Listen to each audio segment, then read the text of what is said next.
If anyone knows how tough it is to fix a bridge within a short amount of time, it's these guys. And today, we show you how the Ylig Bridge was repaired. Before we get into all the action, I'd like you to meet Parsons Brinkerhoff design engineer Philip Slagle and structural engineer Manny Iku. Phil and Manny are in charge of designing the temporary and permanent repairs to the Ylig Bridge. Phil says the Department of Public Works hired their engineering firm to address many of the island's road problems. In December, the civil engineer relocated from Nevada and discovered how fast the Ylig Bridge was deteriorating.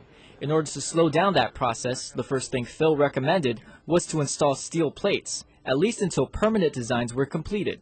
The plates were placed there, so if there was a failure, it would fail sagging. It would fail very slowly, so you would see some sagging in the plates, and that would be alarming enough to stop the bridge. As it turns out, Phil says the plates were the only thing keeping the bridge from collapsing. So I asked him, how come it took so long to address the bridge's problems? One of the reasons why we couldn't do a replacement right away, design a replacement and replace it right away, is that there are right-of-way issues and there are archaeological issues. So if we built a 4-lane bridge right now, we're not sure if we could, the entire bridge would be on DPW right-of-way.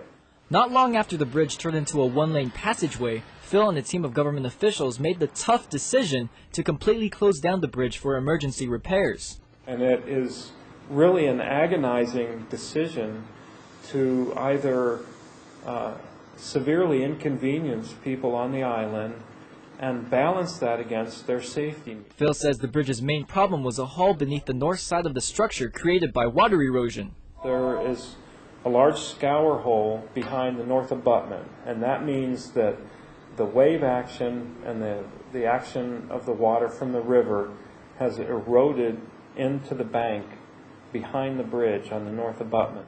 An abutment is a structure that supports the end of a bridge, and a gabion is a wire basket filled with rocks. Phil says gabions are an integral part of his design as they will be used to fill in the large hole and protect the structure from further erosion. The next day I met Phil, Manny, and construction workers from Parsons and Redstone International. I have to admit, I was impressed with how fast they worked. The large gaping hole had already been sealed, and Phil showed me how gabions actually work. Manny also explains why concrete and steel go well together. If you make a concrete, just a concrete beam without steel reinforcing, you can see it crack very easily.